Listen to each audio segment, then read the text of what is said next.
ಜಾತಿ ಒಂದು, ಎಲ್ಲ ಧರ್ಮ ಒಂದು, ಅದು ಅವನು ನಮಗೆ ಕೊಟ್ಟಿದ್ದ.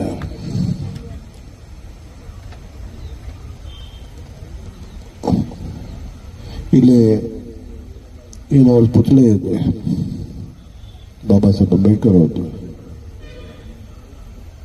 ನಾವು ಮತ್ತು ನಮ್ಮಲ್ಲಿ ರಾಯಕೋಡೂರು, ಸಿದ್ದರಾಮಯ್ಯ ಅವರು, ಅದೆಲ್ಲ ನಮ್ಮ ಲೀಡರ್ಸ್ ಅವರು. ಅದೊಂದು ನಿರ್ಣಯ ತಗೊಂಡು ಅದ್ರ ತತ್ರಕ್ಕೆ ದೊಡ್ಡ ಮಾಡೋದಂದ್ರೆ ಈ ಬರೋ 1 ವರ್ಷ ಒಳಗಲ್ಲಿ ಅದು ಮುಗಿಸ್ಬೇಕಾದ್ರೆ ನಾವು ಒಂದು ಎಸ್ಟಿಮೇಟ್ ಮಾಡಿದ್ದೀವಿ.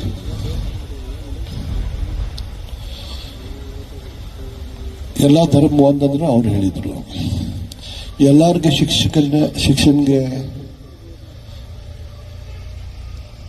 ಎಲ್ಲರಿಗೆ ಶಿಕ್ಷಣ ಆಗಬೇಕು, ಎಲ್ಲರಿಗೆ ಧರ್ಮ ಪಾಲಿಸಬೇಕು, ಎಲ್ಲ ಒಂದು ಥರ ಮಾಡಬೇಕಂತ ಅವರೇ ನಮ್ಗೆ ಕೊಟ್ಟಿದ್ದಾರೆ ಸಂವಿಧಾನದಲ್ಲಿ.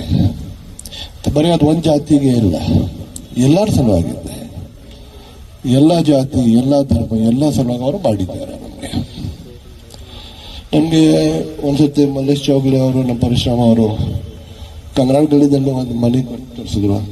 ಅಲ್ಲೇ ಅವ್ರು ಬಂದಿದ್ರು, 1 ದಿವಸ ನಿವಾಸ ಮಾಡಿದ್ರು. ಅವರು ಅದೊಂದು ಡೈಲೆಪ್ಟೇಟೆಡ್ ಕಂಡೀಷನ್ನಲ್ಲಿ ಇದೆ ಸರ್. ಒಂದು ಮಾಡೋಣ ಮೆಮೊರಿ, ನಾವೇನು ಕಾರ್ಯಕ್ರಮ ಮಾಡ್ತಾ ಇದ್ದೇವೆ, ಅಲ್ಲೇ ಅವ್ರು ಬಂದು 1 ದಿವಸ ನಿವಾಸ ಮಾಡಿದಂದ್ರೆ ಅದು ಮನೆಗೆ ಅದು ಒಳ್ಳೆ ರೀತಿಯಿಂದ ನಾವು ಮಾಡಲಿಕ್ಕೆ ಪ್ರಯತ್ನ ಮಾಡೋಣ.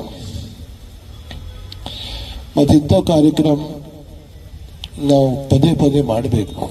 ಬರೀ ಬಾಬಾ ಸಾಹೇಬ್ ಜಯಂತಿಗೆ ಇದು ಅಷ್ಟೇ ಇಲ್ಲ, ಪೂರ್ಣ ವರ್ಷ ಅವ್ರಿಗೆ ನಮ್ಮ ನೆನೆಸ್ಬೇಕು, ಪ್ರಾರ್ಥನೆ ಮಾಡಬೇಕು ಅವ್ರ ಸಲುವಾಗಿ.